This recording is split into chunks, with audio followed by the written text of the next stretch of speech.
Bonjour à tous. Je déclare la réunion du Conseil provincial du 6 juin ouverte. Ce 6 juin, une petite pensée, vu le 80e anniversaire du débarquement de Normandie. Un rappel quand même de tous ces jeunes qui sont venus mourir sur les plages françaises afin que nous puissions aujourd'hui être assis au sein d'une assemblée démocratique. Je pense que cela méritait d'être souligné. Seconde petite communication.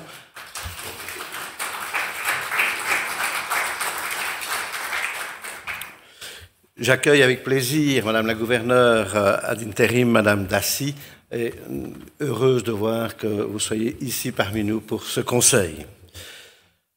Avant de passer la parole au chef de groupe, je tiens également à excuser Madame Aline de Barros, Madame Katharina Crane, Madame Astrid Bastin, et j'ai 3 ou 4 personnes qui m'ont annoncé leur venue, mais qui sont coincées dans des bouchons.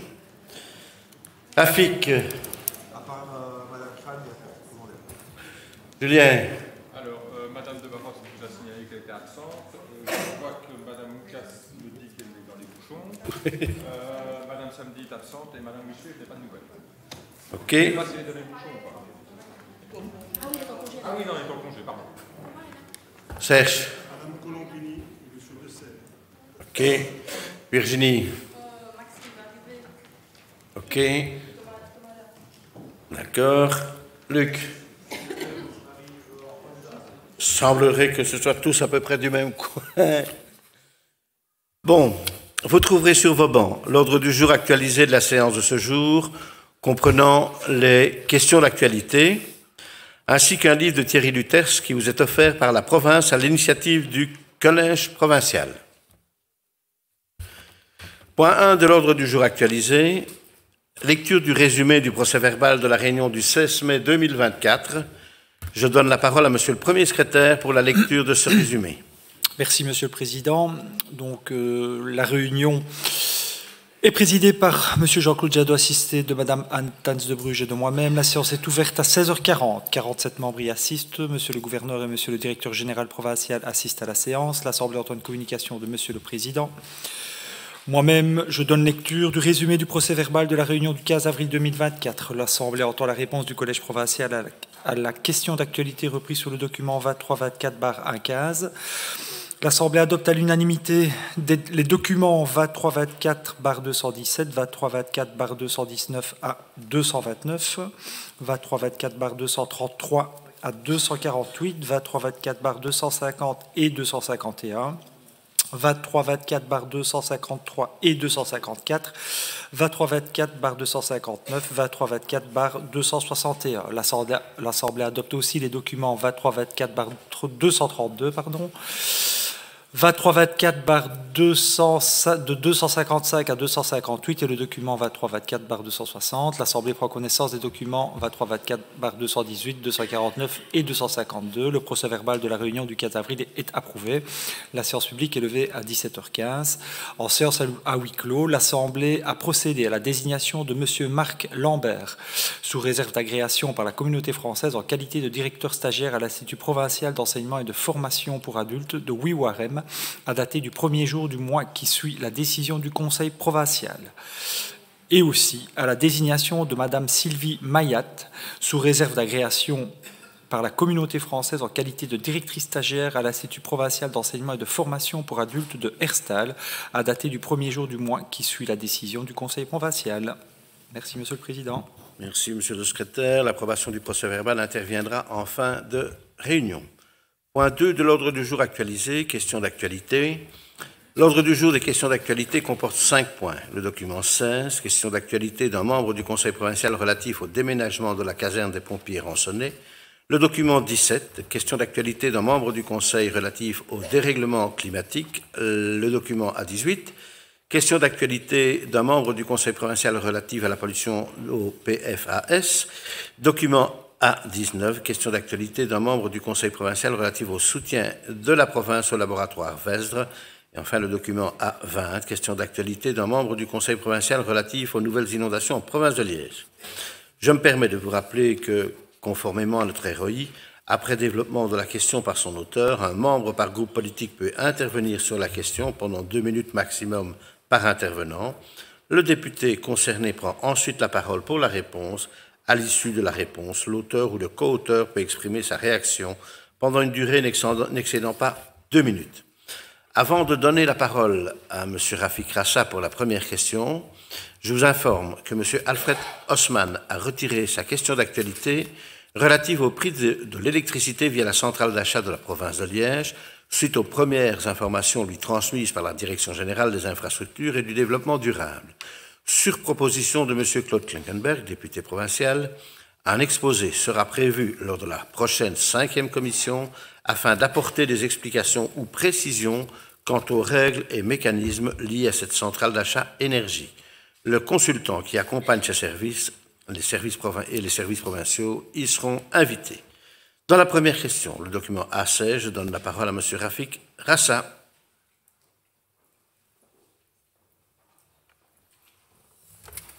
Merci, Monsieur le Président. Mesdames et Messieurs les conseillers, Mesdames et Messieurs les membres du Collège, donc le Collège provincial a annoncé le 17 mai dernier la construction d'un nouveau bâtiment pour répondre aux besoins de la Haute École provinciale avec un investissement de 36 millions. Ce bâtiment serait situé à proximité du B3 et du Barbeau et pourrait ainsi débloquer aussi un autre dossier important, celui du déménagement de la caserne des pompiers rue Ransonnet à la Pointe d'Outremeuse. Ce déménagement est attendu par les pompiers depuis trop longtemps, alors qu'il y a urgence. Le bâtiment est bourré d'amiante et n'est plus fonctionnel suite à la condamnation de plusieurs parties et au désinvestissement subi depuis maintenant quelques années. Il y a carrément un risque que la caserne soit fermée du jour au lendemain, avec quelques 500 000 habitants qui en dépendent, qui se retrouveraient sans caserne de pompiers. Ma question est donc toute simple. Quel est le plan du Collège provincial pour la construction d'une nouvelle caserne à la Pointe d'Outremeuse? Je vous remercie. Je vous remercie, Monsieur le chef de groupe. Quelqu'un souhaite-t-il intervenir? Je vous rappelle qu'un membre par groupe politique peut intervenir pendant 2 minutes maximum. Pas d'intervention, j'invite Mme Cathy Firquet, députée provinciale, vice-présidente à la tribune pour la réponse du Collège provincial à cette question. Merci, Monsieur le Président. Monsieur le conseiller, si votre question est toute simple, comme vous l'avez écrit et dit, ma réponse le sera tout autant. Il n'y a à ce stade aucun plan pour la construction d'une nouvelle caserne à la Pointe d'Outremeuse et certainement pas à l'initiative du Collège provincial. Pour être clair, votre question lie 2 dossiers. Alors effectivement, le Collège a annoncé sa volonté de construire une nouvelle école sur le site du B3. Vous le savez, la construction de cette école n'a forcément pas encore démarré et il faudra bien sûr patienter plusieurs années avant que le premier cours ne soit donné dans cette nouvelle implantation. Bref, ce n'est donc pas demain que la haute école située à Kurt quittera ses quartiers et libérera l'espace pour un futur projet, quel qu'il soit d'ailleurs. Jusque-là, c'est ce que les représentants de la province dans l'intercommunal ont toujours clamé haut et fort, mais peut-être pas assez, pour être entendus. Monsieur Rassa, ça n'échappera à personne, nous sommes en période électorale. Certains sont tendus, d'autres le seront encore plus à mesure que les scrutins locaux d'octobre se rapprocheront. Certains sont d'autant plus tendus qu'au sein de l'ILE, de la zone de secours 2 donc, les pressions sont constantes. Vous n'ignorez par exemple pas qu'un préavis de grève court à l'ILE depuis le 1er mars et ce, jusqu'au 13 octobre, date choisie au hasard bien sûr. Monsieur Rassa, votre question est étonnamment ou pas, presque le reflet d'un courrier adressé par la CGSP au conseil d'administration de l'intercommunal et donc également à votre représentant au sein de ce conseil d'administration. Sans surprise, vous faites donc le lien entre le déménagement de la HEPL à Bavière et ce terrain de Kurt qui se libère. Vous indiquez également que Ransonnet subit un désinvestissement depuis plusieurs années. Je rappellerai à chacun que la province n'est entrée dans les zones de secours qu'en 2020, voire en 2021 pour l'opérationnalisation. Je rappellerai aussi que l'ILE n'est certainement pas la zone de secours avec laquelle la province a les contacts les plus aisés ou la position la plus facile, c'est selon. En effet, si dans les autres zones, la province est membre du Conseil et du collège de zone et qu'elle représente pour les questions financières le poids budgétaire qu'elle apporte à l'instar des communes, ce n'est pas le cas dans l'intercommunal. Pour le dire clairement, à l'intercommunal, nous sommes tolérés, c'est presque tout. Nous ne sommes présents qu'au CA et à l'AG, la province n'a pas de siège au bureau exécutif ou dans les 2 comités de gestion, et la province ne dispose que d'une part sociale au capital, bref, le strict minimum, alors que depuis 2021, la province a déjà financé l'intercommunal pour près de 75 millions d'euros. Je le disais, à l'approche des élections et vu le comportement des syndicats, certains sont tendus, et c'est certainement le cas du président de l'intercommunal qui, sans aucune décision du conseil d'administration de l'ILE, a communiqué à au moins 4 reprises vers la presse.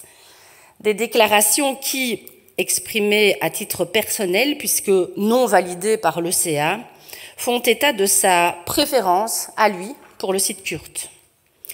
Monsieur Rassa, votre représentant au conseil d'administration de l'ILE, Monsieur Gomez Garcia, vous aura certainement apporté plusieurs nuances et précisions. La première, un CA extraordinaire s'est tenu le 15 janvier dernier et a pris connaissance d'un compte-rendu intermédiaire de la task force quant à la stratégie immobilière à adopter pour la caserne Rançonnet. J'espère que vous avez pu prendre connaissance du document et de certaines tournures de phrases qui, clairement, mettent une énorme pression sur les administrateurs sans vraiment leur laisser le choix. Un document plus nuancé aurait certainement été préférable dans un dossier qui cristallise pourtant les enjeux et les préoccupations soit. Je me permettrai malgré tout de relever un élément factuel, celui-ci du dit document. Réaménager Rançonnet coûterait 19,5 millions d'euros, tandis que pour déménager vers Kurt, il faudrait à minima 22,3 millions d'euros, sans compter l'achat du terrain.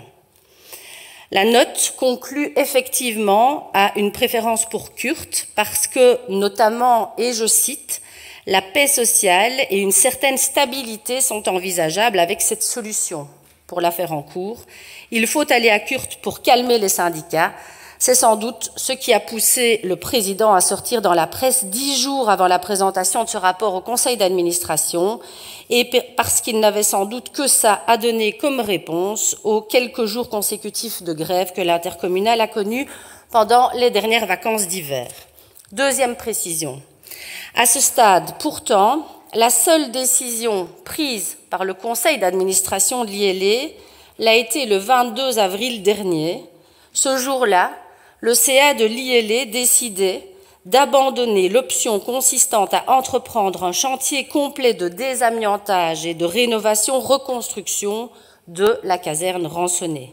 Cette unique décision a d'ailleurs fait l'objet d'une validation écrite dès le lendemain pour une communication destinée aux membres du personnel. Troisième précision. Le même jour, le conseil d'administration prenait acte qu'une réunion devait se tenir entre la zone et les services notamment de l'urbanisme de la ville de Liège afin d'explorer des sites potentiels, publics ou privés d'ailleurs, pour l'accueil d'une nouvelle caserne. De nouveau, je peux regretter le manque de considération à l'égard de l'institution provinciale, puisque aucun représentant de la province n'a été associé à cette démarche. Enfin, le compte-rendu de cette réunion, qui s'est tenue le 30 avril entre l'intercommunal et la ville, a été présenté et discuté au conseil d'administration du 27 mai dernier. Que dit-il? Que plusieurs sites sont évoqués. La gare d'Angleur, la pointe du parc Astrid, Bressou-Droix, on y parle notamment de l'ancienne usine Kraft et du site Volta, le site de la Haute École de la province, situé quai Kurt, Intermosanne-Kurt, on parle de la partie du hall de la province, Bavière, l'arrière de l'ancienne patinoire de Coron-Meuse, l'île Montsaint, la zone autour du pont de Wandre-Cherat et le Val-Benoît. Concrètement, le conseil d'administration a pu prendre note des avantages et inconvénients de certaines options parmi les 10 sites évoqués. Je relève simplement que la ville semble fermer unilatéralement la porte à certains sites sans autres explications, en tout cas dans la note. La conclusion de cette note est qu'une nouvelle réunion doit être fixée par le cabinet du bourgmestre. Ce qu'elle ne dit pas, ça c'est une certitude, c'est qu'il faut aller à Kurt et que c'est la seule option. Quelques éléments pour conclure, Monsieur Rassa. Premièrement, soyez convaincus du fait que tant le CA de l'ILE que le collège provincial sont conscients de la situation de Rançonnay. Si nous pouvions aider les pompiers davantage maintenant, nous le ferions, croyez-le bien.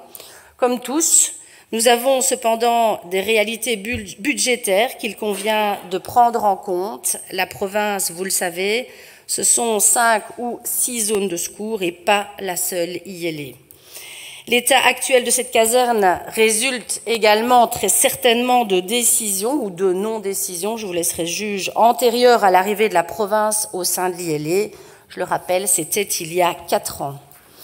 Deuxièmement, si on parle de Rançonnay, vous savez qu'une pression, car je n'ai pas d'autre mot, est également exercée quant à la reconstruction d'un nouveau poste au Sartillement. Pour la petite histoire, on parle ici d'environ 4 millions d'euros. Si l'ILE n'a, pour ces 2 dossiers, pas avancé pendant plusieurs années, doit-elle le faire aujourd'hui, dans l'urgence, sans disposer de l'ensemble des données et sans savoir quelle majorité wallonne sortira des urnes après les élections de ce dimanche? Quel DPR sera préparé pour la future majorité et quel sort sera réservé à la reprise du financement des zones de secours par les provinces? Devrons-nous reprendre davantage qu'aujourd'hui la même chose? On peut aussi espérer qu'on ne doive plus intervenir du tout. J'ajoute, sans entrer dans les détails à ce stade, parce qu'elle n'est toujours pas complète, que l'étude de la SPIC, la province a commandé, analyse ce potentiel déménagement comme relevant d'un très faible rapport qualité-prix. Et puis troisièmement, et ça rejoint le précédent point, ça répondra également à votre question, Monsieur Rassa. À ce stade, et toute autre chose restant égale, la province ne financera pas la ou les casernes, que ce soit celle de l'ILE ou d'autres zones d'ailleurs, du moins, elle ne le fera pas seule. En effet, la seule obligation qui incombe à la province, c'est de verser la dotation prévue dans la circulaire ministérielle. La province ne doit pas céder un site provincial gracieusement, ni même un terrain. La province ne doit pas mettre des bâtiments à disposition et ne doit pas construire une caserne. La province doit intervenir dans la dotation aux zones de secours et ce sont ensuite les organes des zones de secours qui prennent les décisions qu'ils estiment les meilleures pour leur zone. Je conclurai en disant que dans ce dossier, comme dans d'autres certainement, tant que tout n'est pas mûr, il vaut peut-être mieux garder son calme et s'empêcher de communiquer à tort et à travers. La seule chose que certains pourraient y gagner, c'est de créer de fausses bonnes idées, voire de vraies difficultés en termes de concrétisation, mais surtout de vous permettre d'attiser les colères. Après tout, c'est votre fonds de commerce depuis des années, car, Monsieur Rassa, je suppose que votre conclusion serait que la province n'a qu'à laisser Kurt gratuitement et payer une nouvelle caserne, voire même plusieurs. Je vous remercie pour votre attention. Je vous remercie, Madame la députée provinciale vice-présidente. Une réaction, Monsieur Rassa?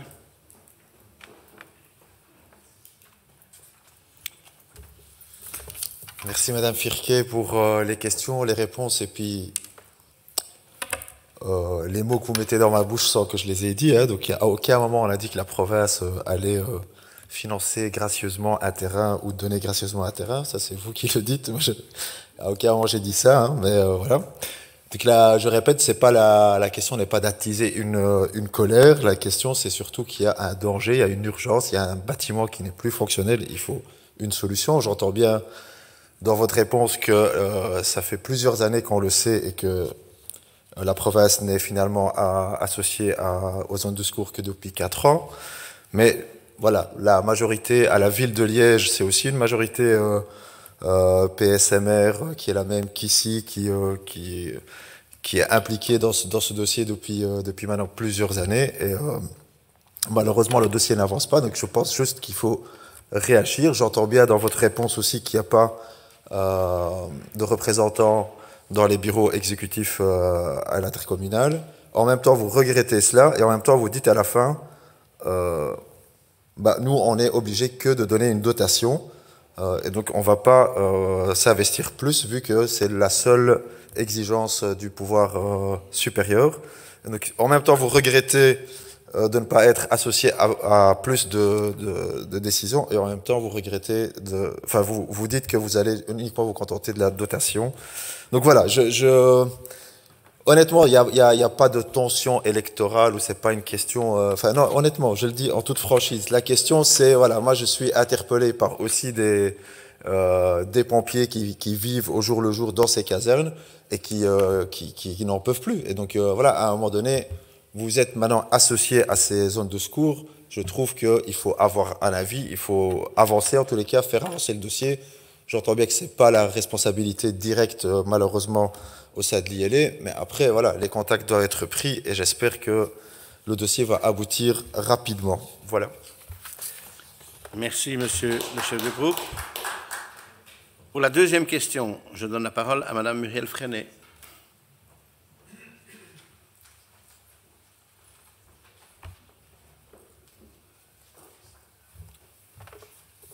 Merci, Monsieur le Président. Monsieur le Président, Mesdames, Messieurs, chers collègues, comme nous tous et toutes, en tout cas j'imagine, je tiens au nom du groupe Écolo à exprimer tout mon soutien aux personnes touchées à Liège et dans toute la province par ce nouvel épisode pluvieux, et à remercier les différents services qui ont aidé sans relâche la population, encore une fois touchée de plein fouet. Ce pénible phénomène météorologique rappelle toute l'urgence d'adapter la province de Liège au dérèglement climatique. Nous souhaitons tous et toutes une province qui prend soin de sa population et apporte des solutions sur le long terme.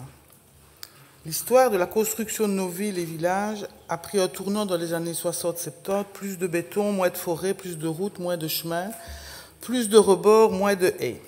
Les effets désastreux se font cruellement sentir aujourd'hui. Ainsi, par exemple, Liège, et pas qu'elle, est une ville d'eau, comme le rappelle son nom, la forme de ses boulevards et les rives de la Meuse. Mais des générations de décideurs l'ont trop souvent oublié. Troisième ville la plus bétonnée de Wallonie, nous continuons à payer le prix d'une vision déconnectée de la nature et qui a trop artificialisé nos sols. Il est prioritaire d'accélérer la transition écologique et le développement des dispositifs de captation et de ruissellement d'eau naturelle. Outre la préservation des espaces verts existants, et ils sont nombreux en province de Liège, aidons donc à la création de mini-forêts urbaines et ou de jardins de pluie. Voyons avec les agriculteurs la meilleure manière de protéger leur culture et de ce fait les populations aux alentours. Il nous faut planifier et développer une approche systémique du dérèglement climatique dans toutes nos approches, en termes de bâtis existants comme dans ceux à créer. J'ai du mal à entendre encore aujourd'hui que certaines communes vont continuer à donner des permis de bâtir, même en zone inondable. C'est irresponsable, voire criminel. Dans le cadre provincial, pouvons-nous proposer un cadre structurant aux villes et communes leur permettant de bien appréhender ces problématiques?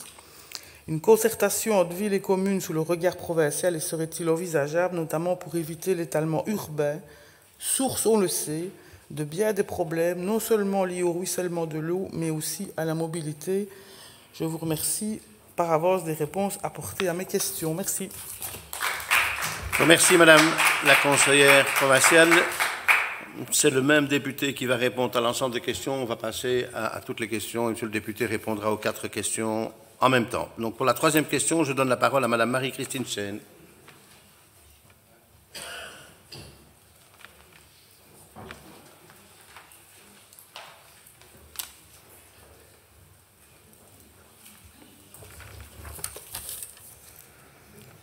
Monsieur le Président, Mesdames, Messieurs, quelles mesures pour préserver la Mehaigne et ses riverains face à la pollution du PFAS?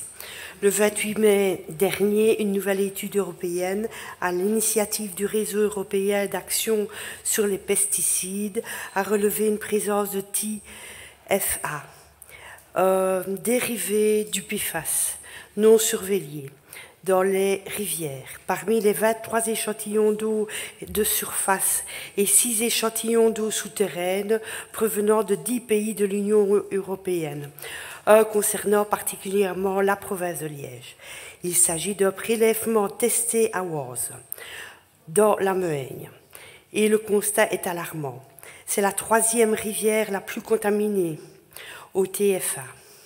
Selon l'étude, ce sont 2500 nanogrammes par litre qui ont été recensés dans la rivière, un chiffre 5 fois supérieur à la limite fixée par la future directive européenne. Dans le rapport publié par l'Action Nature et Progrès, on établit un lien direct avec les pesticides PFAS. Il y a des pesticides qui sont largement utilisés en Belgique et qui sont à la base des PFAS. Ces pesticides, évidemment, contaminent les sols et ensuite les eaux.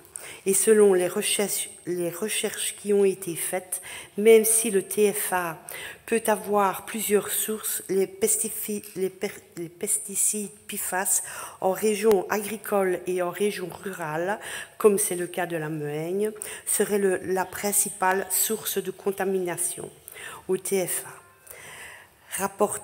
Rapporté par Virginie Pissot, responsable plaidoyer de Nature et Progrès. Comme le rappelle également le rapport, le discours selon lequel le PFAS à chaîne courte sont inoffensifs provient de l'industrie de fabrication des PFAS, mais il est de plus en plus contesté par les preuves scientifiques actuelles. Il y a un risque environnemental, sanitaire, quant à la persistance de ces polluants éternels dans les eaux de surface et dans les nappes phréatiques. Au-delà des combats à mener au niveau européen pour faire interdire la production de ces pesticides à base de PFAS, nous aimerions savoir deux mesures régulières de cette pollution seront-elles prévues à l'avenir dans les nouveaux contrats rivières? Quelles mesures de prévention sont envisagées pour propager des alternatives aux pesticides, aux PFAS dans le monde agricole? Quelles mesures de protection sont envisagées pour les riverains de la Mehaigne? Je vous remercie. Je vous remercie, Madame la conseillère provinciale. Quelqu'un souhaitait intervenir sur cette question? Non. Pour la 4e question, je donne la parole à M. Agip El Hajaji.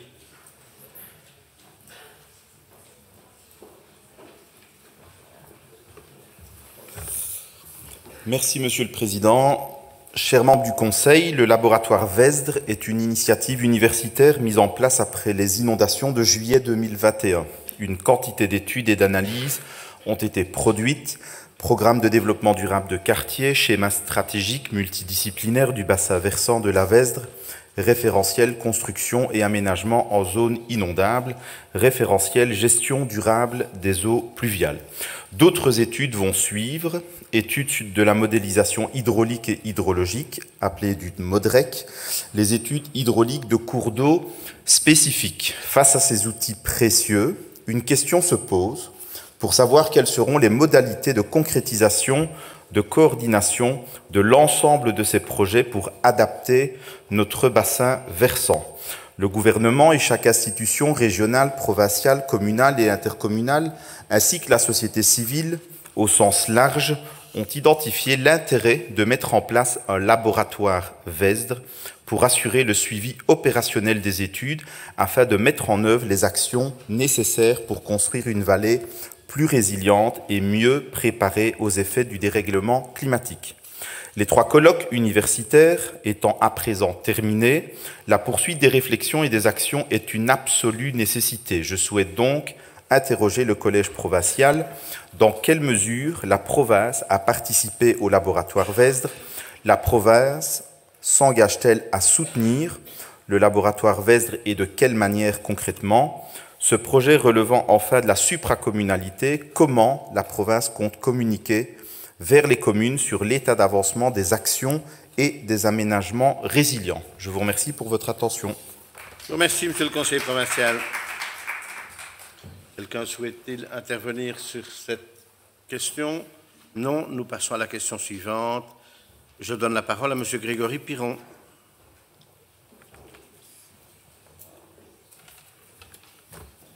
Merci, Monsieur le Président. Donc, chers collègues, nouvelles inondations en province de Liège. Notre belle province a encore été touchée par des inondations durant le mois de mai. Changement climatique, fortes précipitations au mètre carré, imperméabilisation des sols, construction en béton, modification des cours d'eau, érosion des sols agricoles sont autant de facteurs aggravant ces inondations. Je souhaite d'abord dire merci aux services de secours, au personnel mobilisé ainsi qu'aux citoyens qui les ont aidés et secourus. J'ai moi-même été aidé au nettoyage les week-ends du 18 et 19 mai et j'ai malheureusement pu constater les dégâts. Des familles qui ont tout perdu, des familles qui souvent ont déjà été touchées par de précédentes inondations, caves inondées, habitations abîmées ou détruites, même des murs anti-crues se sont écroulés sous la force des eaux. Question donc. La province a-t-elle été sollicitée par les communes? Quels moyens ont été mis en œuvre? Quelles mesures futures pour prévenir ces catastrophes? Merci pour vos réponses. Je vous remercie, Monsieur le député provincial. D'autres interventions sur cette question? Non. J'appelle donc Monsieur André Denis, député provincial, à la tribune pour les réponses du collège à ces 4 questions.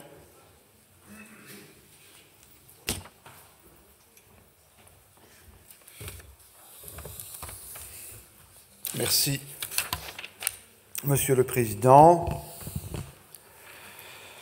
Chers collègues, donc je répondrai aux 4 questions. Ensuite, je suppose que, sauf si le Président n'est pas d'accord, chacun pourra alors remonter à la tribune comme il se doit pour les 2 minutes d'intervention, si il le souhaite.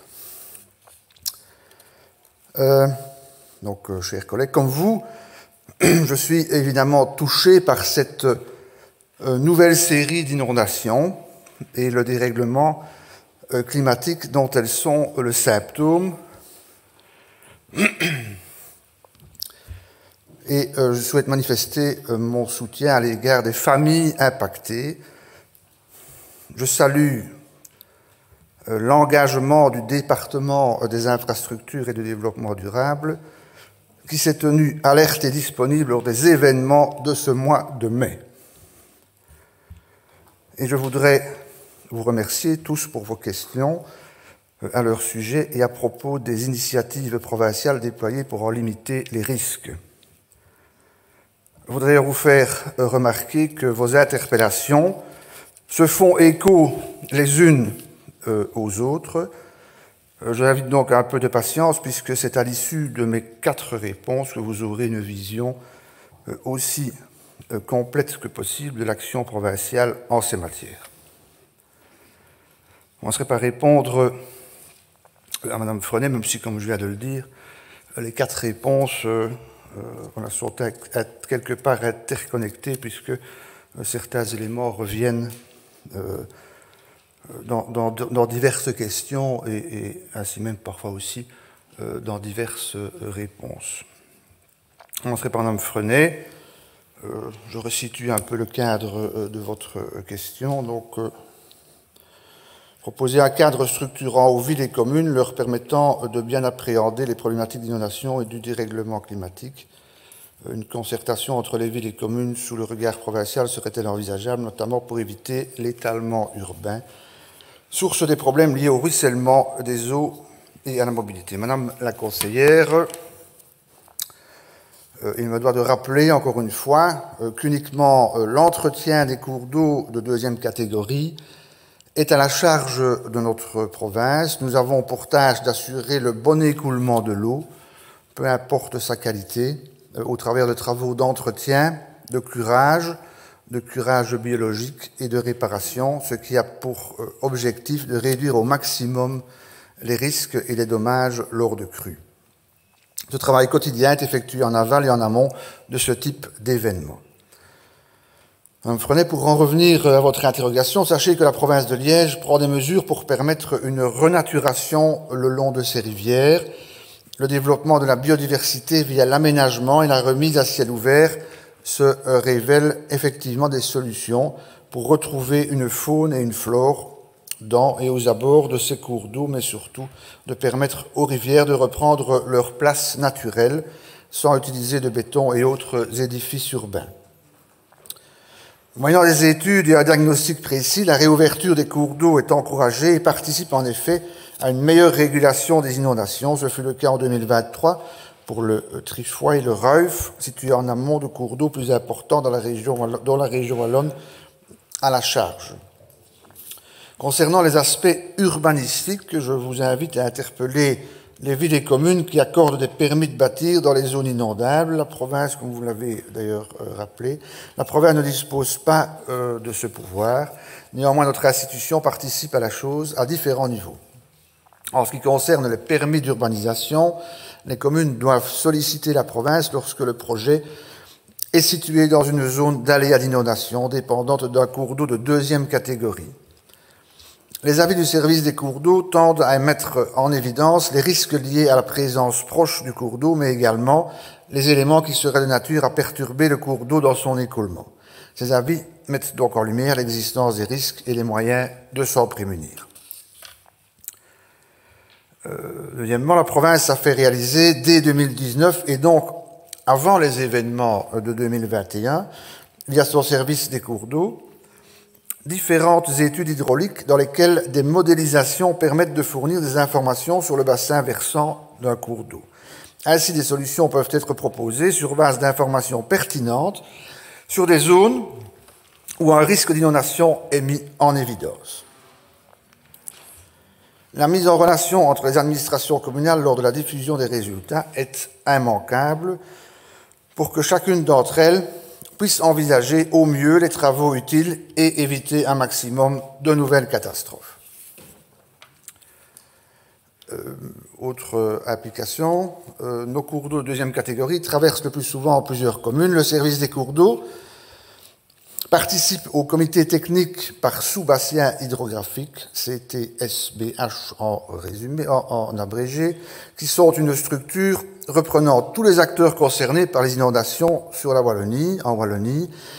Chaque comité essaye d'avoir une approche transversale à l'échelle d'un bassin versant important, comme celui de la Vesdre par exemple, ceci afin de dégager des objectifs ainsi que des projets pour une bonne gestion des crues futures. Le service participe également au groupe transversal inondation qui a un rôle de concertation, d'analyse, d'expertise et de conseil. Au sein de ces deux groupes de travail émergent des analyses et des conseils en termes d'urbanisme et de gestion du risque d'inondation.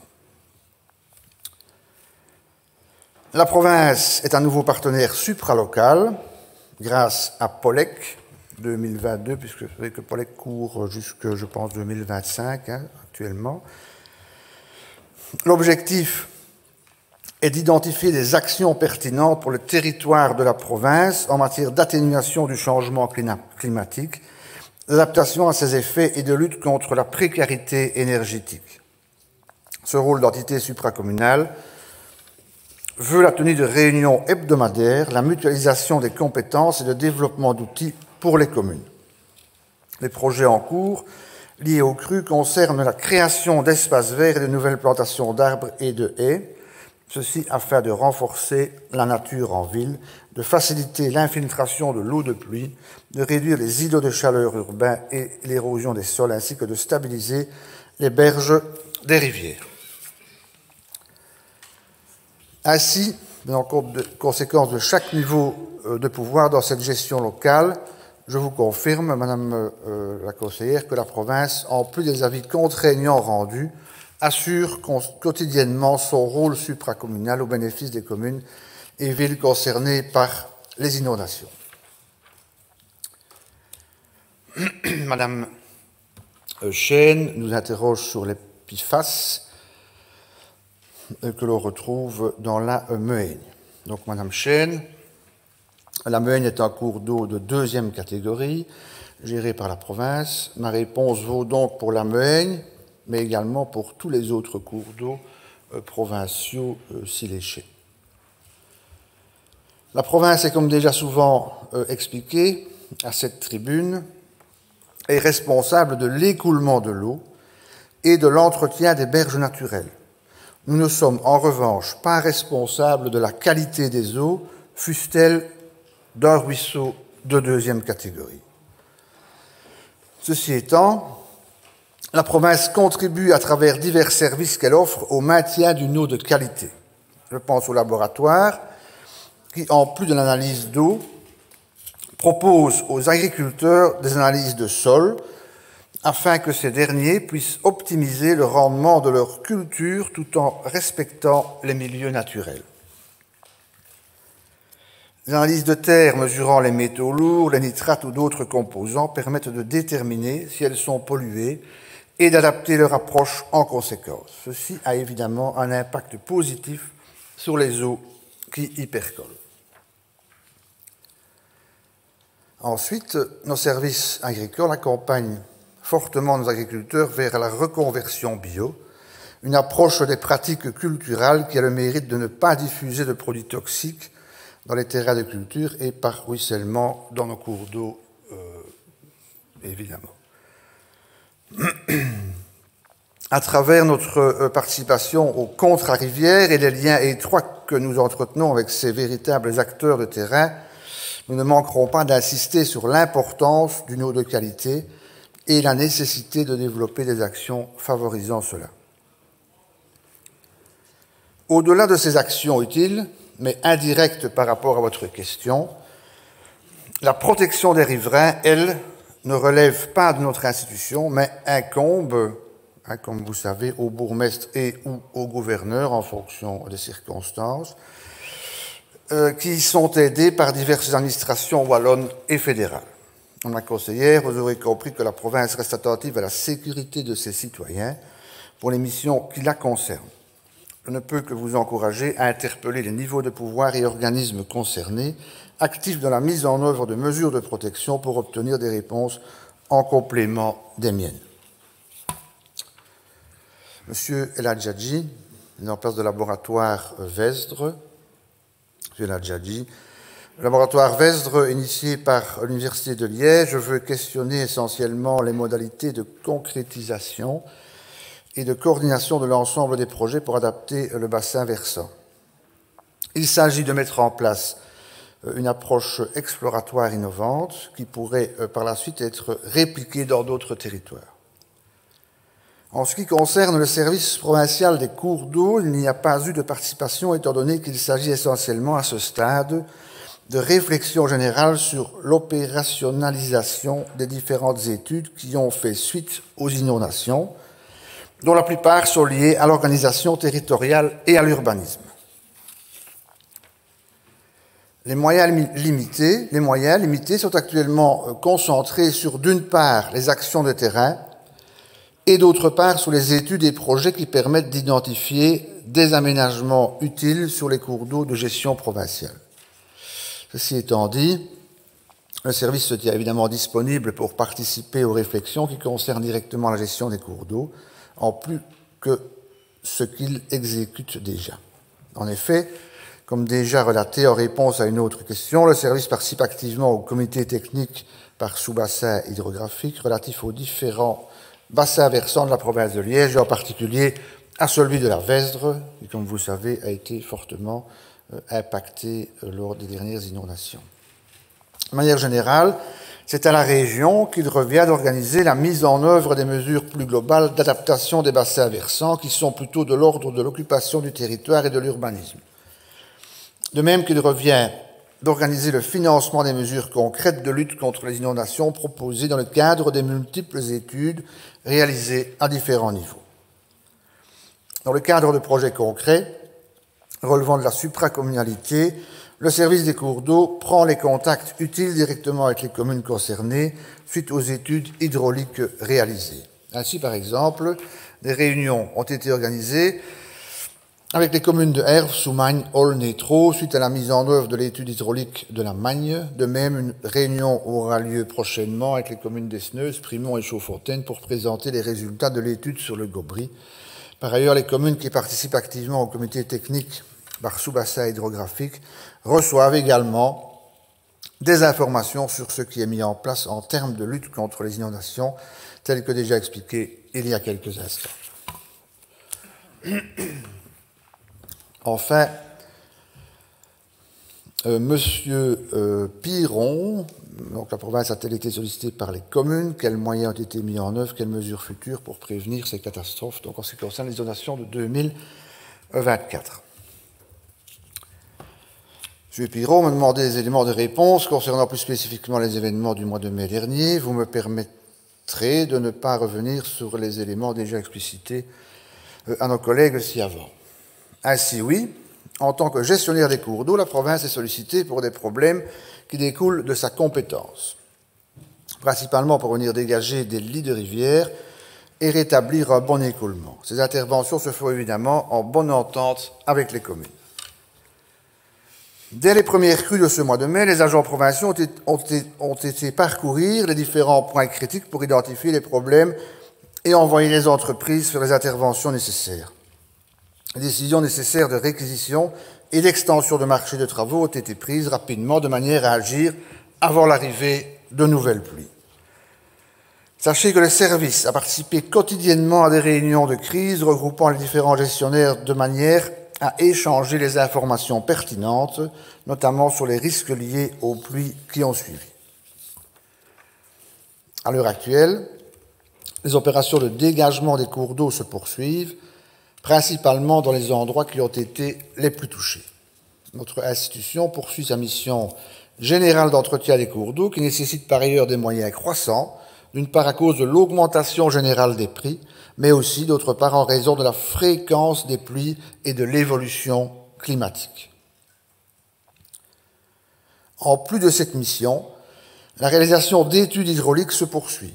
Elles permettent d'objectiver les situations et de proposer des aménagements concrets pour la lutte contre les futures crues. Ainsi, la province va lancer un premier marché de visite et de levée des cours d'eau couverts qui représente 10% des cours d'eau provinciaux, soit environ 100 km à analyser.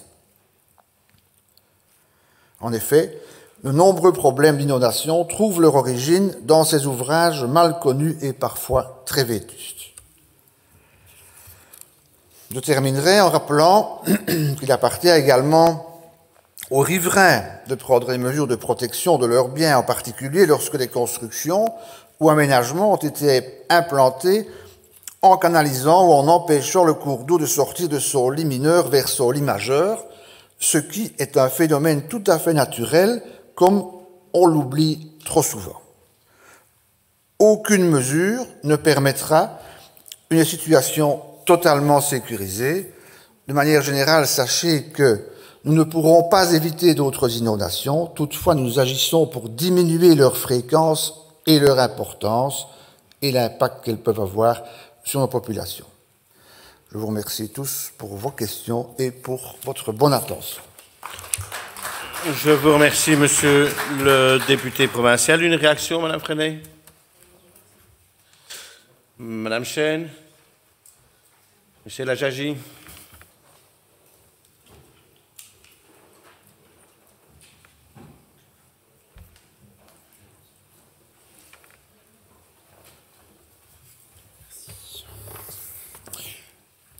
Voilà, merci pour votre réponse. Je dois avouer que je suis déçu. Je dois avouer que le laboratoire Vesdre est une initiative, une approche exploratoire innovante, comme vous l'avez dit, et que la province avait la possibilité, l'opportunité, pour ne pas dire d'une certaine manière la chance, de pouvoir construire un avenir résilient sur l'ensemble de notre territoire.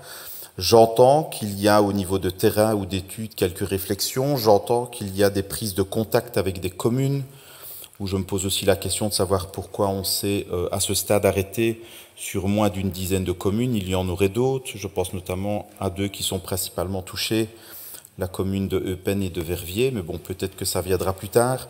Par contre, la réponse que vous me donnez n'est pas, à mon sens, à la hauteur de l'enjeu. Le laboratoire Vesdre est vraiment une initiative portée par le milieu académique dans notre province de Liège, et toutes les communes nous ont dit lors des inondations, nous ne sommes pas en mesure de pouvoir établir une réflexion stratégique sur l'ensemble de la vallée. Nous avons clairement besoin d'avoir une vision méta, nous avons besoin d'avoir un soutien des pouvoirs supérieurs. Je pense que ce message a été entendu puisque le laboratoire Vesdre vient véritablement amener cette réflexion scientifique, détaillée, construite, qui peut servir de modèle, à mon avis, pour d'autres communes à l'avenir, parce que cette réalité du dérèglement climatique, elle va se produire, si pas chez nous, en tout cas ailleurs, et donc ça n'est qu'une question de temps. Donc ma réflexion pour terminer, ce serait de dire, la province a mis en avant tout ce qu'elle a fait pour les communes lors des inondations. Nous en avons largement parlé dans cette assemblée, et on ne peut que remercier la province d'avoir peut-être été même au-delà de ses missions principales. Mais ici, on est sur une action préventive de premier ordre, véritablement. Tout ce qu'on mettra en œuvre à travers les recommandations du laboratoire Vesdre, qu'on soit clair et qu'on le dise clairement entre nous, ça va sauver des vies. Et donc, je pense que la province, et je vais même être plus clair que ça, j'estime que la province doit mettre les moyens financiers nécessaires pour permettre à ce que le laboratoire Vesdre ne soit pas qu'une brève réflexion partagée dans notre arrondissement qui va ensuite s'évaporer dans le flux des activités du quotidien jusqu'à la prochaine crise des inondations, et on en a déjà eu quelques soubresauts récemment, où là, on constatera tous ensemble les actes manqués. Monsieur Lajagi. Voilà, j'avais terminé, je vous remercie. Merci. Oui, Monsieur Piron, une réaction? Merci. Point 3 de l'ordre du jour, le document 262, adoption du rapport de rémunération des membres du Conseil provincial et du Collège provincial pour l'année 2023, établi conformément à l'article L. 6421-1 du Code de la démocratie locale et de la décentralisation. Ce document a été soumis à l'examen du bureau et n'a soulevé aucune question. C'est donc par consensus que votre bureau vous propose de l'adopter. Quelqu'un souhaite-t-il intervenir? Pas d'intervention. Je clôt la discussion générale. Nous passons au vote. Qui est pour les conclusions du bureau? Unanimité. Le Conseil adopte la dite résolution. Point 4 de l'ordre du jour, le document 263, octroi de subventions en matière de relations institutionnelles, demande de soutien de l'ASBL qui porte le projet, organisation de la 9e édition du Feel Good Festival du 27 au 30 juin 2024 à Hawaï. Ce document a été soumis à l'examen de la première commission et a soulevé des questions. J'invite donc le rapporteur, Madame Victoria Van de Berg, à nous en faire connaître les conclusions.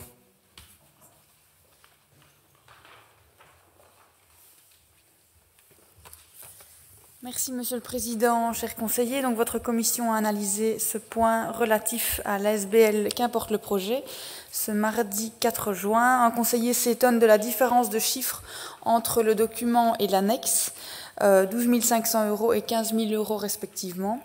Il s'avère que le subside a été augmenté car 2 lauréats ont pu être repris dans la programmation du festival.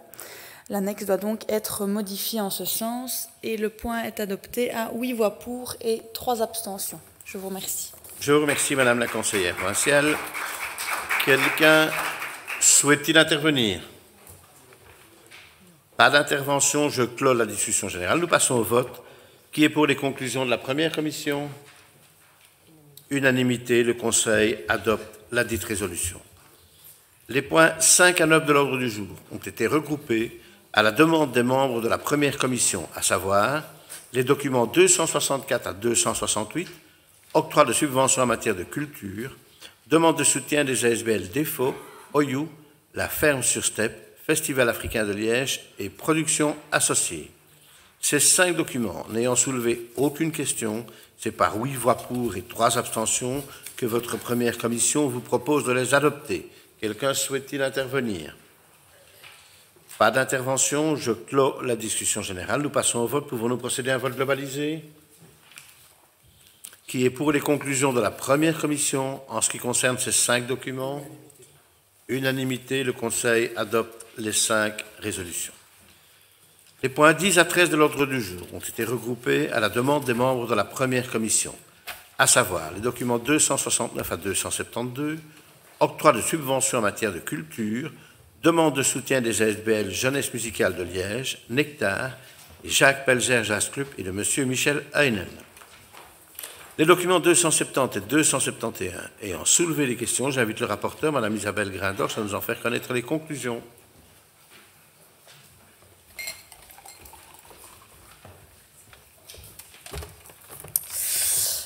Merci, Monsieur le Président. Chers collègues, votre première commission s'est réunie ce mardi 4 juin. Une question est posée sur le document 2324/270 concernant la demande de soutien de la SBL Nectar pour l'organisation d'une série d'ateliers d'initiation au rap. Le commissaire demande si l'organisation est prévue à la demande de la SBL ou si c'est à l'initiative de la province, vu qu'elle a lieu au B3. Et dans ce cas, comment la province a-t-elle procédé pour sélectionner cette ASBL pour animer les ateliers ? Il est confirmé que ce n'est pas une commande de la province et que c'est donc bien la ASBL Nectar qui en a fait la demande. Cette ASBL n'est d'ailleurs pas inconnue puisqu'elle collabore avec la province depuis longtemps. Déjà en 2022, elle avait organisé des ateliers dans le bâtiment des Chirous. Un commissaire s'étonne de ne pas avoir d'annexe pour les deux projets portant les références 270 et 271. Il s'agissait d'un oubli et les documents vont être envoyés à tous les membres de la commission. Un autre commissaire s'étonne que pour la demande de soutien de la SPL Jacques Pelzer Jazz Club, il s'agissait d'une demande dans le cadre d'une programmation du premier semestre. Il souligne que cela procure donc 2 fois plus de travail pour le service administratif de la province. Il lui est répondu que c'est assez courant et que l'administration est rodée à le faire semestriellement, donc que cela ne pose pas de problème. C'est donc avec 8 voix pour et 3 abstentions que votre première commission vous propose d'adopter ces points. Je vous remercie, Madame la conseillère provinciale. Les 2 autres documents n'ayant quant à eux soulevé aucune question, c'est par 8 voix pour et 3 abstentions que votre première commission vous propose de les adopter. Quelqu'un souhaite-t-il intervenir? Monsieur Mannery.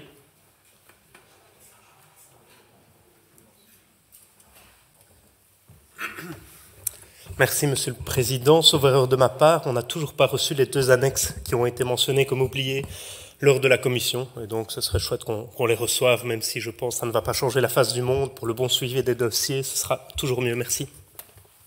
Merci, Monsieur le conseiller. D'autres interventions? Non, je clôt la discussion générale. Nous passons au vote. Pouvons-nous procéder à un vote globalisé? OK. Qui est pour les conclusions de la première commission en ce qui concerne ces 4 documents? Unanimité, le Conseil adopte les 4 résolutions.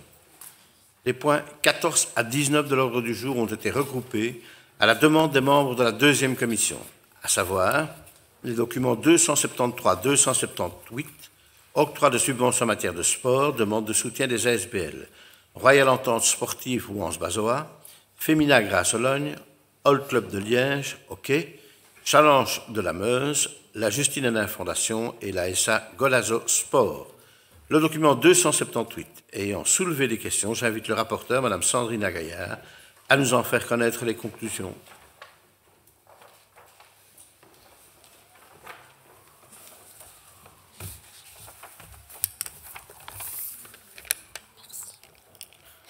Merci, Monsieur le Président. Donc, le point 2324/278 a été examiné lors de la commission 2 qui s'est déroulée ce mardi 4 mai à Oui.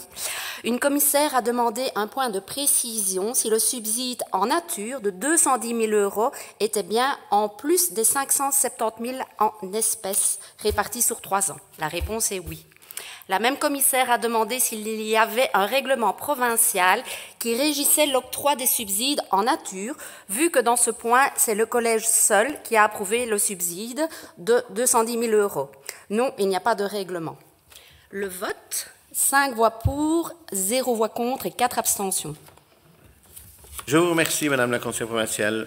Les 5 autres documents n'ayant quant à eux soulevé aucune question, c'est par 7 voix pour et 2 abstentions que votre deuxième commission vous propose de les adopter. Quelqu'un souhaite-t-il intervenir? Madame Gaillard.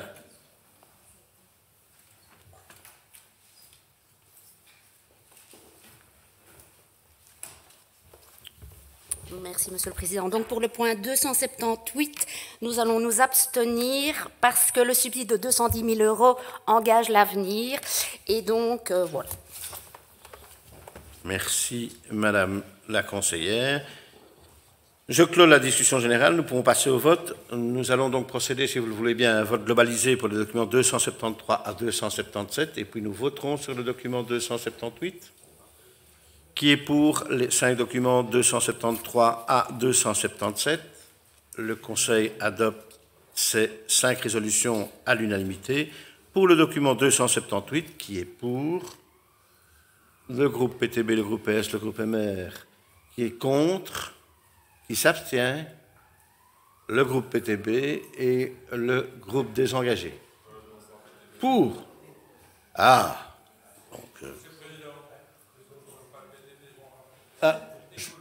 Pardon, excusez-moi. Donc le groupe Écolo s'abstient. Excusez-moi. Et le groupe désengagé est pour. Merci.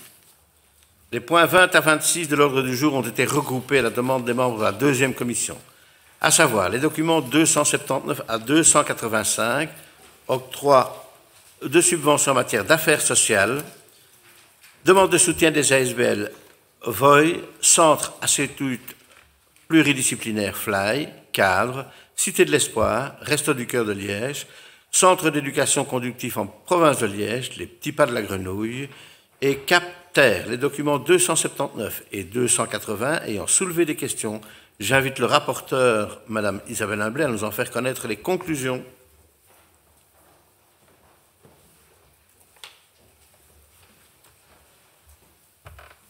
Vous avez la parole, Madame la conseillère. Merci, Monsieur le Président. Mais je pense que par la Commission, il y a eu des questions aussi sur le point 281 et 282. Allez-y. Donc, Mesdames, Messieurs les députés, Mesdames, Messieurs les conseillers, la 4e commission s'est tenue le 4 juin à 17h30 à la province Raquette Arena, plaine de la Sarthe, numéro 20, à 4500, oui. Une commissaire a donc posé plusieurs questions sur les documents analysés, le 23-24-279, 23-24-280, 23-24-281, 23-24-282. Alors, le document 23-24-279 concernant l'octroi de subventions en matière sociale, une demande de soutien de l'ASBL VOY dans le cadre de ses activités. La commissaire demande à ce qu'une phrase soit modifiée dans le rapport. La phrase concernée est la suivante. Votre collège se rappellera qu'il a autorisé l'engagement d'un montant de 400 €. Elle voudrait qu'elle soit reformulée par le collège a autorisé. Une autre question a été posée. La commissaire se demande pourquoi il n'y a pas dans le compte le résultat rapporté. Il a été demandé si c'est une nouvelle ASBL, mais ce n'est pas le cas. Les informations ont été demandées aux services concernés et les membres de la deuxième commission ont reçu la réponse du service par mail. Le document 23-24-280 concernant la demande de soutien de la SBL, Centre Assuétude pluridisciplinaire FLY, dans le cadre du projet de formation peinture à destination des usagers de l'SBL qui se déroulera fin novembre 2024. La même commissaire demande pourquoi le résultat reporté n'est pas précisé et elle s'interroge de savoir si ce n'est pas obligatoire que ce soit précisé. Les services seront interrogés de savoir si c'est une obligation ou non, et si les services disposent des chiffres, les résultats seront communiqués. Les membres de la deuxième commission ont reçu la réponse du service par mail.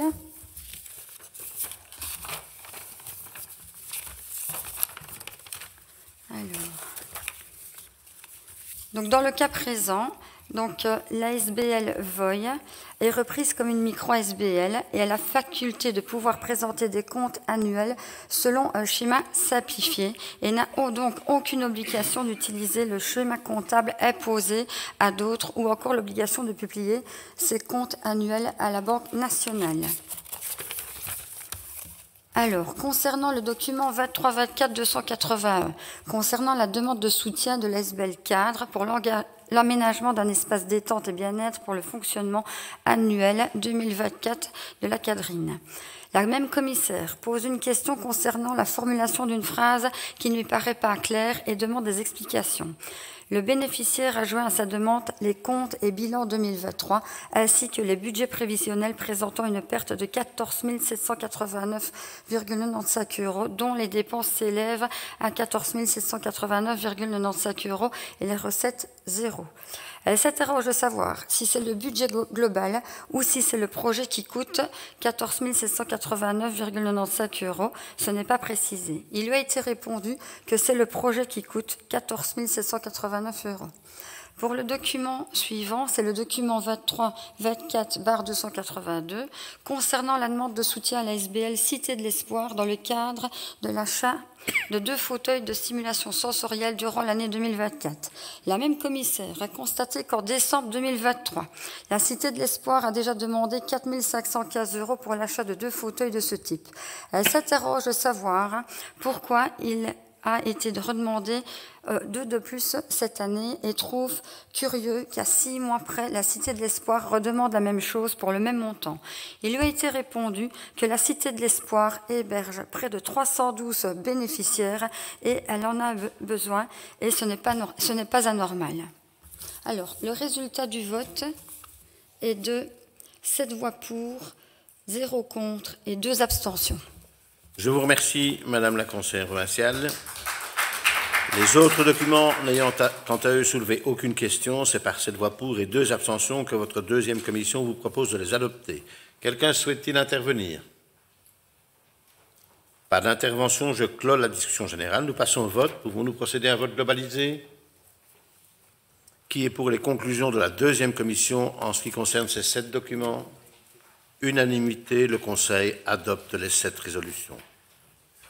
Les points 27 à 31 de l'ordre du jour ont été regroupés à la demande des membres de la deuxième commission, à savoir les documents 286 à 290, octroi de subventions en matière de santé, demande de soutien des ASBL en jeu et PALA Liège, du CHU de Liège, de la Fondation d'utilité publique Fondation contre le cancer et de la Fondation privée Fondation CHR Citadelle.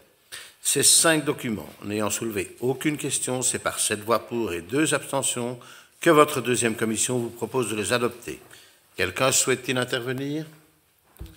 Pas de demande d'intervention. Je clôt la discussion générale. Nous passons au vote. Pouvons-nous procéder à un vote globalisé? Qui est pour les conclusions de la deuxième commission en ce qui concerne ces 5 documents? Unanimité, le Conseil adopte les 5 résolutions. Point 32 de l'ordre du jour, document 291, don d'une presse typographique à platine Heidelberg, originale OHTT, et accessoires divers au profit de la HEPL, département Sciences et Techniques, site Glossner. Ce document a été soumis à l'examen de la troisième commission et n'a soulevé aucune question. C'est donc à l'unanimité que votre troisième commission vous propose de l'adopter. Quelqu'un souhaite-t-il intervenir? Pas d'intervention, je clôt la discussion générale. Nous passons au vote, qui est pour les conclusions de la troisième commission. Unanimité, le Conseil adopte la dite résolution. Point 33 de l'ordre du jour, le document 292. Adaptation d'un montant des redevances annuelles de pension dans les internats des établissements provinciaux d'enseignement, montant et modalités de paiement 2024-2025. Ce document a été soumis à l'examen de la troisième commission et n'a soulevé aucune question. C'est donc par 10 voix pour et 1 abstention que votre troisième commission vous propose de l'adopter. Quelqu'un souhaite-t-il intervenir? Pas d'intervention. Je clôt la discussion générale. Nous passons au vote. Qui est pour les conclusions de la troisième commission? Unanimité. Le Conseil adopte la dite résolution. Point 34 de l'ordre du jour. Document 293. Octroi de subventions en matière d'agriculture. Demande de soutien de la SBL Foire agricole de Bâtisse ERF, activité exercice 2024. Ce document a été soumis à l'examen de la quatrième commission et n'a soulevé aucune question. C'est donc par 8 voix pour et 2 abstentions que votre quatrième commission vous propose de l'adopter. Quelqu'un souhaite-t-il intervenir? Oui, Madame Gaillard.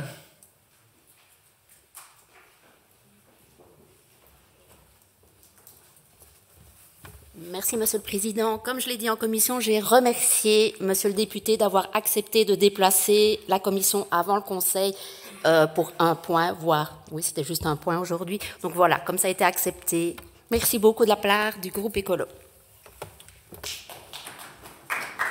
Pas d'autres interventions. Je clôt la discussion générale. Nous passons au vote. Qui est pour les conclusions de la quatrième commission?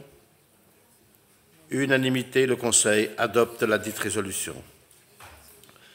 Les points 35 à 47 de l'ordre du jour ont été regroupés à la demande des membres de la 5e commission, à savoir les documents 294 à 306. Première Assemblée générale ordinaire 2024 des intercommunales, IL, SIL, Intradel, AIDE, ECETIA intercommunale, ECETIA Finance, CHR Verviers, SPI, Enodia, Isocel, IGIL, Néomancio et CHR Citadelle. Ces 13 documents n'ayant soulevé aucune question, c'est par 10 voix pour et une abstention que votre 5e commission vous propose de les adopter. Quelqu'un souhaite-t-il intervenir? Pas de demande d'intervention. Je clôt la discussion générale. Nous passons au vote. Pouvons-nous procéder à un vote globalisé?